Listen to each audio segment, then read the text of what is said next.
Hi, welcome back to our discussion.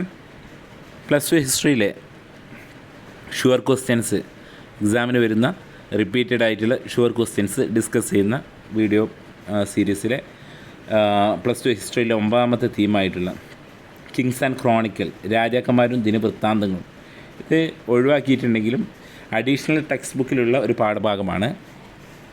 Mughal സാമ്രാജ്യത്തെക്കുറിച്ചാണ് ഈ പാഠത്തിൽ discuss ചെയ്യുന്നത്. ആദ്യകാല മുഗൾ സാമ്രാജ്യങ്ങളെക്കുറിച്ച് പറയുകയാണെങ്കിൽ 1526 മുതൽ 1707 വരെ, ബാബർ ചക്രവർത്തി മുതൽ ദെൻ ഔറംഗസീബ് വരെയുള്ള കാലഘട്ടമാണ് ആദ്യകാല മുഗൾ രാജാക്കന്മാർ. ഏറ്റവും പ്രധാനപ്പെട്ടതാണ്.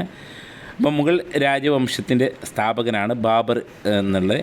1526 ലോധി വംശത്തിലെ ഭരണാധികാരിയായിട്ടുള്ള ഇബ്രാഹിം ലോധിയെ പരാജയപ്പെടുത്തി ബാബർ അധികാരത്തിൽ വന്നു. ഇബ്രാഹിം ലോധിയെ പാനിപ്പട്ട് 1526 നടന്ന പാനിപ്പട്ട് യുദ്ധത്തിൽ വെച്ചായിരുന്നു അദ്ദേഹം പരാജയപ്പെടുത്തിയത്. ബാബറിൻ്റെ ആത്മകഥ ബാബർനാമ അഥവാ തുസുക്കി ബാബർ എന്നറിയപ്പെടുന്നു. ഇത് തുർക്കി ഭാഷയിലാണ്. അപ്പോൾ ബാബറുമായി ബന്ധപ്പെട്ട കാര്യങ്ങളാണ് ഇത് പറയുന്നത്. അപ്പോൾ ഇബ്രാഹിം ലോധിയെ പരാജയപ്പെടുത്തിക്കൊണ്ടാണ് മുഗൾ വംശം ഇവിടെ ഇന്ത്യയിൽ സ്ഥാപിതമായത്. അതിനുശേഷം വന്നിട്ടുള്ള ഹുമയൂണാണ്. ഹുമയൂൺ എന്ന് പറഞ്ഞാൽ മുഗൾ രാജാക്കന്മാരിൽ അധികാരം നഷ്ടപ്പെട്ട മുഗൾ ചക്രവർത്തിയാണ് ഹുമയൂൺ എന്ന് പറയപ്പെടുന്നത്. അഫ്ഗാൻ രാജാവായിട്ടുള്ള ഷേർ ഖാൻ അഥവാ ഷേർ ഷാ ഹുമയൂണിനെ പരാജയപ്പെടുത്തിയത്. ഹുമയൂണിൻ്റെ ജീവചരിത്രമാണ് ഹുമയൂൺ നാമ. ഇത് എഴുതിയിട്ടുള്ളത് ഹുമയൂണിൻ്റെ സഹോദരിയായിട്ടുള്ള ഗുൽബദൻ ബീഗമാണ്.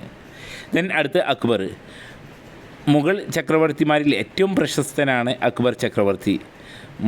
അദ്ദേഹത്തിൻ്റെ ജീവചരിത്രമാണ് അക്ബർ നാമ. ഇത് എഴുതിയത് അബുൽ ഫസലാണ് അക്ബർ നാമ എഴുതിയിട്ടുള്ളത്. അക്ബർ നാമ നമ്മൾ ഡിഫൈൻ ചെയ്യുന്നുണ്ട്. ജഹാംഗീർ ചക്രവർത്തി മദ്യത്തിനും ലഹരി വസ്തുക്കൾക്കും അടിമയായ ഇദ്ദേഹത്തിൻ്റെ ഭരണകാലത്ത് രാജ്യം ഭരിച്ചിരുന്നത് രാജ്ഞിയായിട്ടുള്ള നൂർജഹാനാണ്. ദെൻ ഷാജഹാൻ. താജ്മഹൽ പോലുള്ള നിർമ്മിതികൾ ഷാജഹാൻ്റെ കാലത്താണ് നിർമ്മിക്കപ്പെട്ടിട്ടുള്ളത്. ഷാജഹാൻ്റെ ജീവചരിത്രമാണ് ബാദ്ഷാ നാമ. ഷാജഹാൻ്റെ വിളിപ്പേര് അല്ലെങ്കിൽ സ്ഥാനപ്പേരാണ് ബാദ്ഷാ എന്നുള്ളത്, അതുകൊണ്ടാണ് ബാദ്ഷാ നാമ. ദെൻ ഔറംഗസീബ്, നമ്മൾ പറഞ്ഞ ആദ്യകാല മുഗൾ ചക്രവർത്തിമാരിൽ അവസാനം. 1777 ഇദ്ദേഹത്തിൻ്റെ മരണശേഷം മുഗൾ സാമ്രാജ്യം ക്ഷയിക്കാൻ തുടങ്ങി. 1857 വരെ മുഗൾ സാമ്രാജ്യം നിലവിലുണ്ടെങ്കിലും ബഹദൂർ ഷാ അവസാനം ഭരിച്ചിട്ടുള്ളത് ബഹദൂർ ഷാ രണ്ടാമനാണ്. അപ്പോൾ ഇതുവരെ ഉണ്ടായിരുന്നെങ്കിലും മുഗൾ സാമ്രാജ്യത്തിൻ്റെ ശക്തി, അതായത് ഇന്ത്യയുടെ നോർത്ത് തൊട്ട് സൗത്ത് വരെ വ്യാപിച്ചു കിടന്നിരുന്ന മുഗൾ സാമ്രാജ്യത്തിൻ്റെ ശക്തി ക്ഷയിക്കാൻ തുടങ്ങിയത് ഔറംഗസീബിൻ്റെ കാലഘട്ടത്തിലാണ്. അപ്പോൾ അദ്ദേഹത്തിൻ്റെ ജീവചരിത്രമാണ് അലിംഗർ നാമ എന്ന് അറിയപ്പെടുന്നത്. ദെൻ ക്രോണിക്കിൾസാണ് ഈ നാമ ജീവചരിത്രം. ബാദ്ഷാ നാമ, അലിംഗർ നാമ, അതുപോലെ തന്നെ ബാബർ നാമ, ഇതൊക്കെ നമ്മൾ പഠിച്ചിട്ടുണ്ട്. അപ്പോൾ ഇതൊക്കെയാണ് ഈ ക്രോണിക്കിൾസിൽ വരുന്നത്. ഓക്കെ, മുഗൾ കൊട്ടാരത്തിലെ ചരിത്രകാരന്മാരാണ് ദിനവൃത്താന്തങ്ങളായിട്ടുള്ളത് ക്രോണിക്കിൾസ് എഴുതിയിരുന്നത്. മുഗൾ സാമ്രാജ്യത്തെക്കുറിച്ചും രാജധാനിയെക്കുറിച്ചും പഠിക്കാനുള്ള പ്രധാന സ്രോതസ്സാണ് ഇത്തരത്തിലുള്ള ക്രോണിക്കിൾസ്. അക്ബർ നാമ, ഹുമയൂൺ നാമ, ബാദ്ഷാ നാമ, അലിംഗർ നാമ എന്നിവ ദിനവൃത്താന്തങ്ങൾക്ക്, ക്രോണിക്കിൾസിന് ഉദാഹരണമാണ് എന്ന് പറയപ്പെടുന്നു. ദെൻ ദിനവൃത്താന്തങ്ങൾ എഴുതിയിട്ടുള്ളത് പേർഷ്യൻ ഭാഷയിലാണ്. പേർഷ്യൻ ഭാഷ എന്ന് പറഞ്ഞാൽ ഹിന്ദി ഭാഷയുടെയും അതുപോലെ തന്നെ പേർഷ്യൻ ഭാഷയുടെയും സമന്വയമാണ് ഉറുദു ഭാഷ. പിന്നീട് ഉറുദു ഭാഷ രൂപപ്പെട്ട പേർഷ്യൻ ഭാഷയും അതുപോലെ തന്നെ ഹിന്ദി ഭാഷയും കൂടിച്ചേർന്നിട്ടുള്ള ദിനവൃത്താന്തങ്ങളെല്ലാം കയ്യെഴുത്ത് പ്രതികളായിരുന്നു.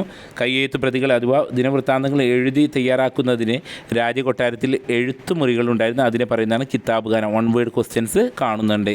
കിതാബ് ഖാന എന്ന് പറഞ്ഞാൽ എന്താണെന്നുള്ളത്. കയ്യെഴുത്ത് പ്രതികളെ നിർമ്മിക്കുന്നത് നിരവധി പേരുടെ സഹായം വേണ്ടി വരുന്നു. കടലാസ് നിർമ്മാതാക്കൾ, തുന്നി കൊടുക്കുന്നവർ, പകിട്ട് വരുത്തുന്നവർ, അതുപോലെ ചിത്രകാരന്മാർ, ഇവരുടെയൊക്കെ സഹായം വേണ്ടി വരുന്നു ഈ ദിനവൃത്താന്തങ്ങൾ എഴുതുന്നത്.